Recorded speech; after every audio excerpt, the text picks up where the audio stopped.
ফিলিস্তিনের যুদ্ধ আমি মাইনা নিতে পারতেছি না, আমার বিবেক মানতেছে না, আমার চোখে দেখা মানতেছে না। আমি 14 বছর আগে ফিলিস্তিন দেখছি। আমি তো দেখি খলিলের কবর, ওইখানে বোম ফাটে কি করে? কবর তো খলিলের, খলিল বুঝেন, ইব্রাহিম খলিলের কবর। আমি তো চোখে দিকে বলতেছি, কবর আমার সামনে, এখন আপনাকে দেখাইতে পারতেছি না। খলিলের কবর যেখানে, ওইখানে বোম ফাটে কি করে? মুসা আলাইহিস সালামের কবর যেখানে, ওইখানে বোম ফাটে কি করে? মুসলমানের প্রথম কেবলা যেখানে, ওইখানে বোম ফাটে কি করে? 70 জন নবীর কবর যেখানে এখনো চিহ্নিত, ওইখানে ফাটে কি করে? ইতিহাস তো বলে দিয়ারুল আম্বিয়া, 4 জন নবী ব্যতীত, অল্প কয়েকজন নবী ব্যতীত 1.25 লক্ষ সব নবী শামে আসছে। আর শামের ক্যাপিটাল হলো ফিলিস্তিন আদি যুগ থেকে। ওইখানে বোম ফাটে কি করে? বুঝান, আমাকে বুঝান। আমি উলামাদেরকে প্রশ্ন করতেছি, আমাকে বুঝান কি করে ফাটে, কি করে ওইখানে বোম ফাটে? যেখানে 1.25 লক্ষ নবীর সম্মেলন হয়, মেরাজের রাত্রে 1.25 লক্ষ নবীর সম্মেলন ছিল বাইতুল মুকাদ্দাসে। আমাদের নবীজি ইমামতি করছেন, বয়ান করছেন, তারপরে সবার কাছ থেকে বিদায় নিয়ে গেছেন। সবাই বিদায় দিতে আসছে যে ওইখানে যাওয়া তো কারো পক্ষে সম্ভব না। আপনি যেখানে যাবেন ওইখানে ফেরেশতার যাওয়া সম্ভব না, জিবরিল মিকাইলের যাওয়া সম্ভব না, আরশের নিচে যারা আছে ওদেরও উপরে উঠা সম্ভব না, শুধু একমাত্র আপনার সম্ভব। আমরা তো যেতে পারবো না, বিদায় দিতে আসছে, আপনি যান, ভাগ্য আপনার। এই জন্য জিবরিল চলতে চলতে যায় বলছে আগে যান। আপনি, আমি এইখানেই শেষ। বলছে কেন? 2 কারণ, আমার আগে যাওয়ার অনুমতি নেই। কি নাই? দ্বিতীয় আরেকটা কানে কানে বলছেন, আমার শরীরে ফিটনেসও নেই। মনে হয় ফিটনেস বুঝেন না, ঠিক না? হ্যাঁ, খালি না এদিকে ওদিকে গাঠাগাঠি করেন। যারা প্লেনে চাকরি করে ওদেরকে প্রতি বছরে বডি ফিটনেস রিনিউ করতে হয়, এটা জানেন? যারা ফ্লাইটে চাকরি করে, ফ্লাইটে যারা বিমান চালায় ওদেরকে প্রতি বছর চেক আপ করে বডি ফিটনেস রিনিউ করতে হয়। জিজ্ঞেস করে দেখেন, নাহলে সার্চ দেন, ওয়েবসাইটে যে পাবেন। ওদেরকে বডি ফিটনেস প্রতি বছর চেক করে ওদেরকে তারপরে এটা রিনিউ করতে হয়, নাইলে একটা প্লেন নিয়ে উড়বে, ওর বডি ফিটনেস নাই, এতটি মানুষও মরবে, ও মরবে।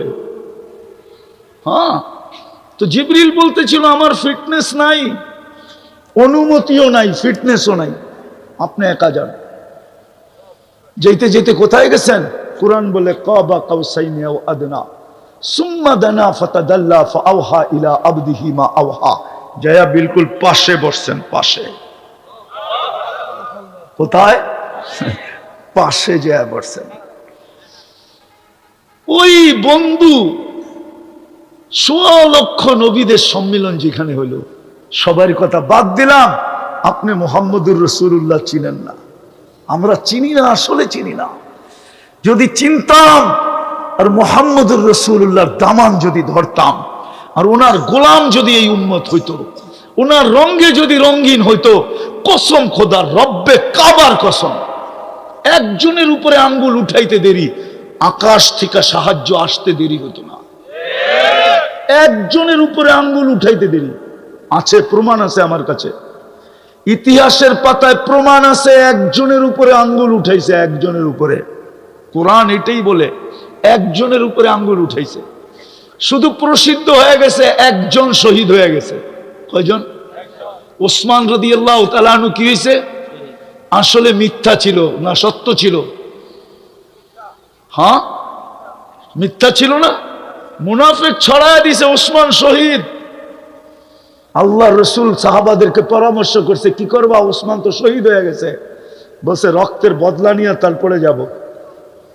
বলছে মুখে বললে হবে না, তাহলে কি করতে হবে? বলে জান দেওয়ার বায়াত করতে পারবা? বলে পারবো না। তো পারবো না কেন? হাত বাড়ান। তো বায়াতে রেজওয়ান চলতেছে, ভালো মতে ভালো মতে বায়াতে রেজওয়ান চলতেছে, বায়াতে রেজওয়ান চলতে চলতে চলতে চলতে গাছের নিচে, ওই গাছ এখনো আছে, বায়াতে রেজওয়ান চলতেছে। চলতে চলতে যখন সবার বায়াত শেষ, তো উপর থেকে আয়াত আসতেছে, ইয়াদুল্লাহি ফাওকা আইদিকুম, আল্লাহ বলে তোমরা একদিকে গেলে গা, আমি একদিকে থেকে করবোটা কি?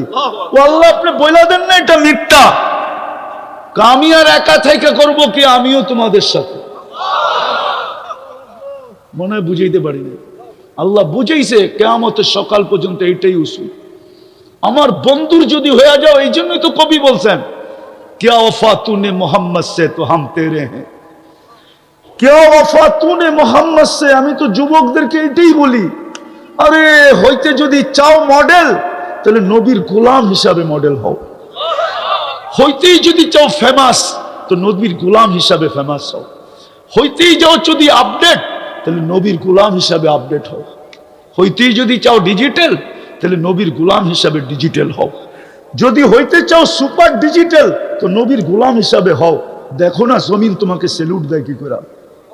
আমি হাদিস দিব, রব্বে কাবার কসম, যুবক তুই চলবি, জমিন তোকে সেলুট দিবে আর বলবে মাতা মাসিরু কাফি বাতনি, তুই আমার পেটে কবে আসবি, তোকে আমি আপ্যায়ন করব। কবে আসবি বল?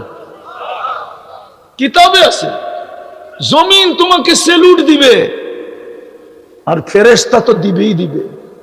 নাইলে কোরআন কেন বলবে তাতানাজ্জালু আলাইহিমুল মালাইকা? ফেরেশতা কি আইসা তোমার চেহারা দেখবে? আইসা প্রথমে সেলুট দিবে। ইসলামের চেয়ে ভালোবাসা